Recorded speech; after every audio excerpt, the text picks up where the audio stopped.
all, if you're here, smash that like because it tells me that you like this, okay? Second of all, we are again talking about, but breaking down this time a little bit more, how to remove personal information from your credit report and the reason why we're doing this. You see, it's not as simple as, to remove negative items, you just send some arbitrary letter and negative items are removed. Like poof, they're gone like magic.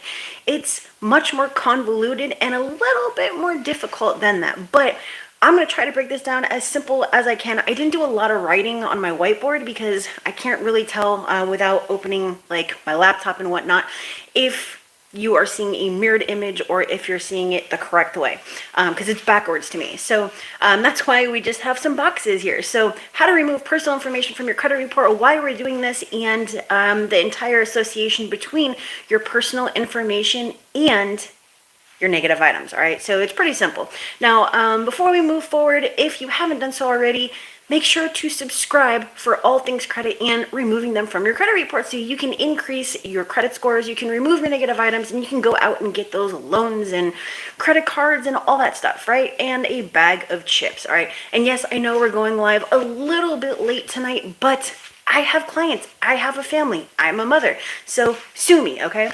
Anyways, if you want to see if I can do a credit sweep for you to do all this stuff instead of you trying to figure out how to do it yourself, head over to my740.com. It's really simple, and hopefully, again, this is not mirrored, but it is really, really easy, my740.com.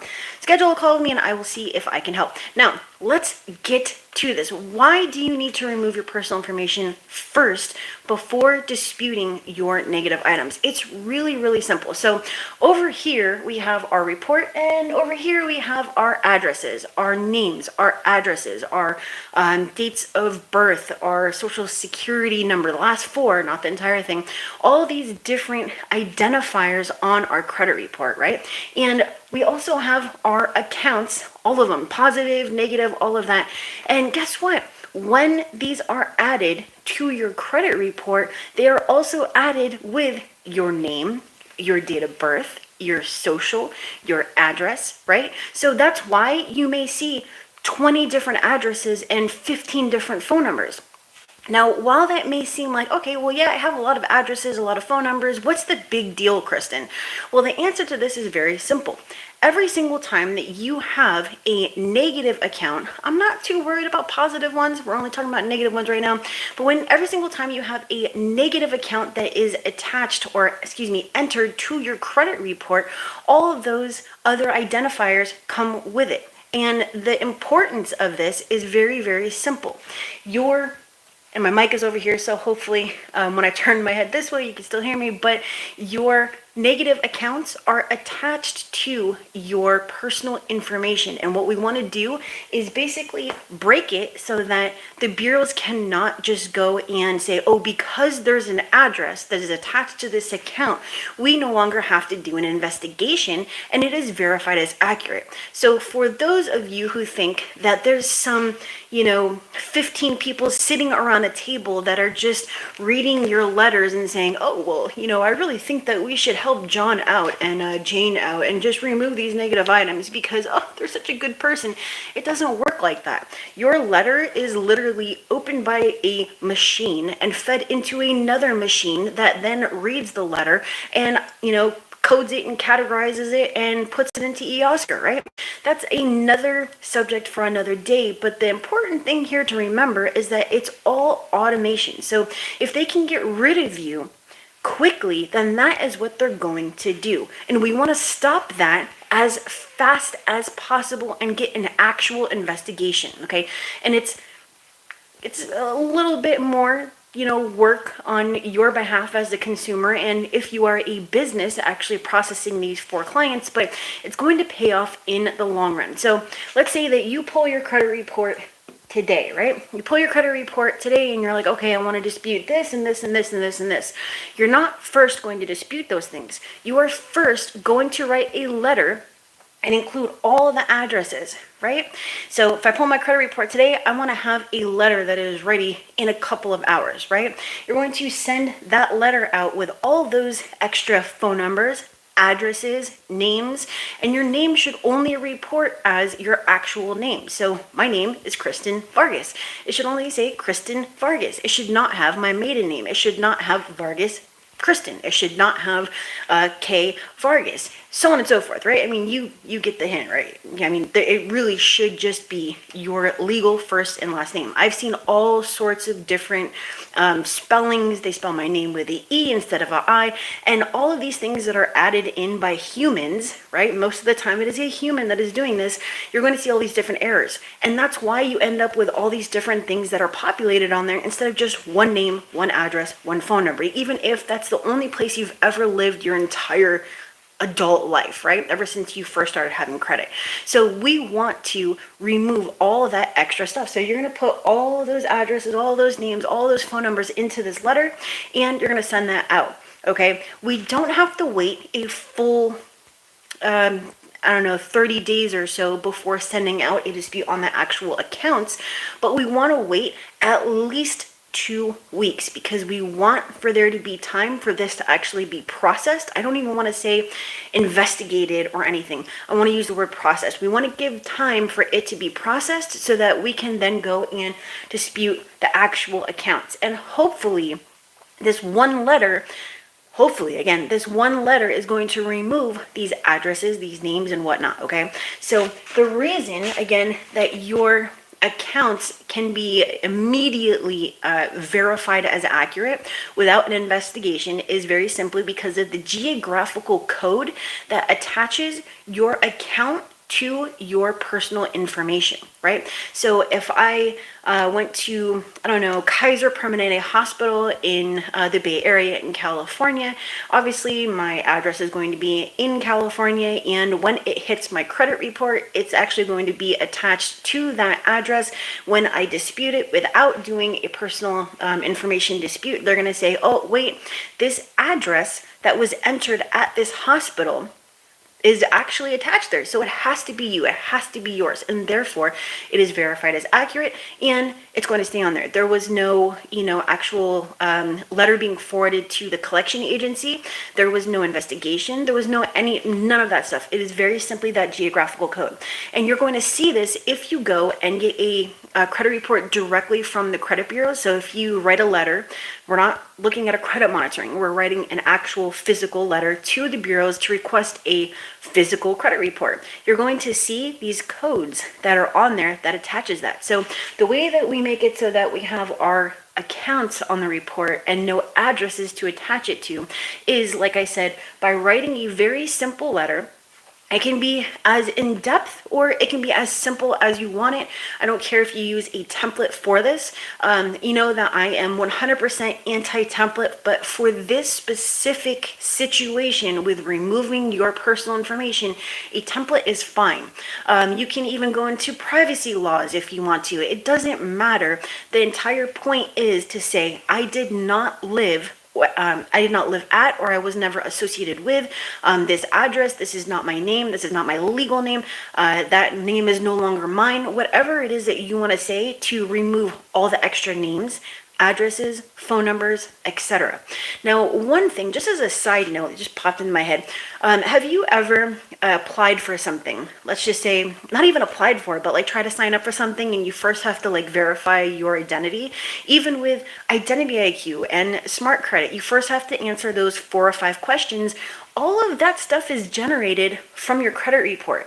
And what just blows my mind is that you can actually have it where it says choose one of these 7 phone numbers that ever belong to you, and then they give you a list of these 7 phone numbers and you're like, dude, that was like my first phone number. I can remember my first phone number from Union City, California. It was 510-475-7464. Like, obviously you remember your first phone number like forever, but that phone number was on there like 20 years later, and I'm like, dude, what? I'm signing up for something as an adult and this phone number from elementary school, is on there. Like, how did they even get that stuff? I never even used it before.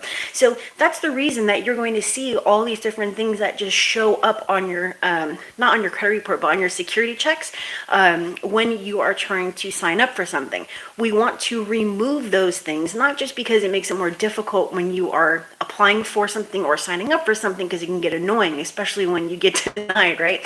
Well, we couldn't verify that you are you. Like, dude, I am me. Like, hello, I can even do like a video thing with you right now. I'm me.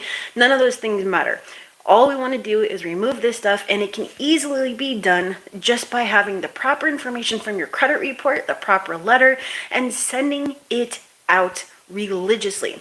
Now, when I say religiously, most of the time I'm saying as a business. So, and you don't even have to be a business, but if you write letters to remove things from credit reports for consumers, whether that be your friends, your clients, your parents, your brother, your sister, I don't care who it is, you should always be sending out this letter first. Okay, if you are not doing that, you need to start now, because you're going to see a significant increase in your ability to remove these things from the credit report, very simply, again, because you are removing the credit bureau's kind of wild card here with them just saying that it's verified as accurate, right? So if we first have, let's just say, 5 addresses or 5 names or 5 whatever, now when we get rid of that, they're no longer going to be able to do that. So we can have our 4 or 5 accounts and we only have 1 address. None of these are going to match this because we already removed it, and now they're going to have to actually investigate. And I say investigate because you and I both know that there's no actual investigation. It's still all automation, but we're taking away one of their direct ways to get rid of you, okay? And we're not putting all of our eggs in one basket. We're not doing any of that stuff how I normally go over with, writing, the perfect dispute letter and all that kind of stuff. This is very, very simple, but it is so simple that I can't tell you how many people actually skip this step. And it is the most important thing that you could possibly do with your dispute process. So please take the time to write this letter. And again, I'm telling you how simple it is. Your reason is going to be, I never lived at this address. This was never my phone number.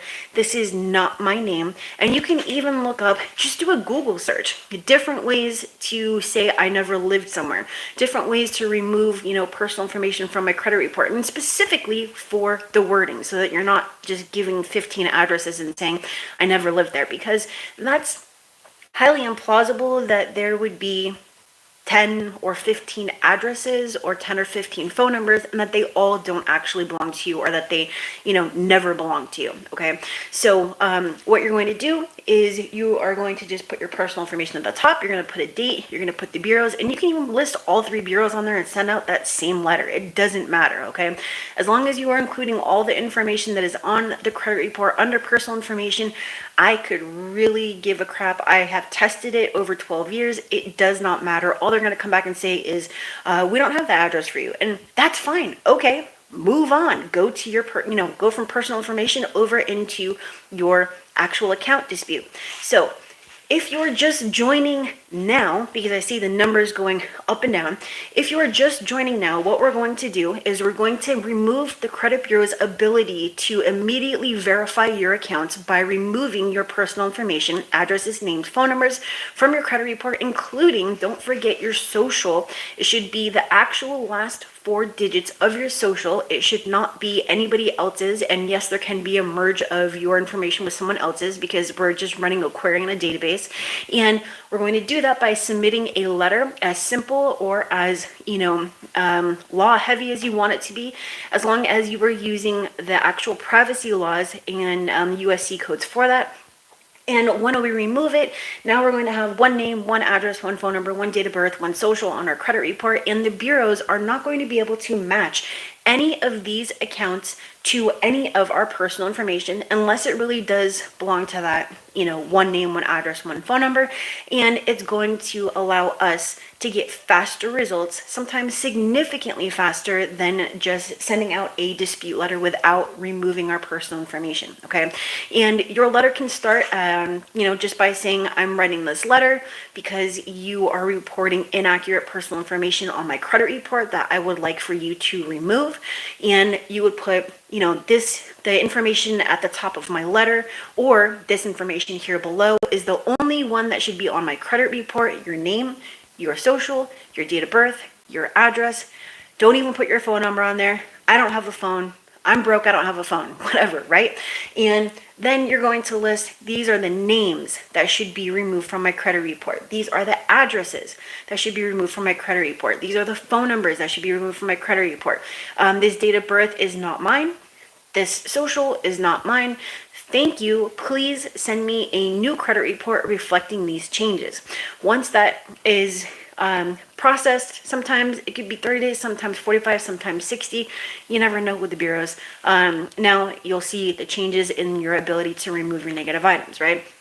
But in reality, you really only have to wait, like I said in the beginning, about 14 days. I mean, just give it 2 weeks, send out your letter, give it 2 weeks, dispute your actual accounts. And if you have to, make sure that you are requesting a credit report every single time so that you can see any new addresses that were added, anything that they still haven't removed. Because remember, Identity IQ, my Score IQ, Smart Credit, even my FICO, they're not going to show all your addresses. They may show like the top 3 or even just 2 of them. That is not all the information that they, number 1, have on you, and number 2, report. Okay, I can't stress to you how important this step is. So what I want for you to do is, number 1, do this. Number 2, on any of my other videos or later when this actually posts for replay, let me know if you have actually had success with this. If you are struggling to actually write the letter, because I will literally go record a video about how to, spell out exactly what I just did. And if you don't understand why you would get faster results by removing this from your credit report versus keeping it on there, also let me know that. All right. So that's it. I am now going to go put my 4-year-old to bed. I hear him running upstairs. We're down in my office right now. But yeah, the kid needs to go to bed, so I have to go upstairs. I hope you have a wonderful evening. Again, if you need my help, head over to my740.com. That is my740.com to see if I can do a credit sweep for you. And hey, if I can help, I'll offer my services. If I can't, you can go to lynxshort.com/offers and see everything that I have to offer, paid and free. All right. So if you are having issues removing your collections, your charge-offs, your repos, your inquiries, your late payments, I promise you that I have a solution, a tutorial, a seminar, a mastermind, a app, whatever that is going to help you do it. So you can also head over to my channel. So if you don't know me and you are just here for the first time, I do have 800 videos spanning 8 years. We're actually going on year 9 anniversary. So kind of exciting. Yeah. 2.5 million views, 9 years, 800 videos, 800 plus videos, I'm sorry, and 31,500 subscribers. So if you haven't subscribed yet, make sure that you do. And that is it. I hear him up there with my pit bull and they're running around, so I gotta go. I hope you have a wonderful evening, and that's it. Bye.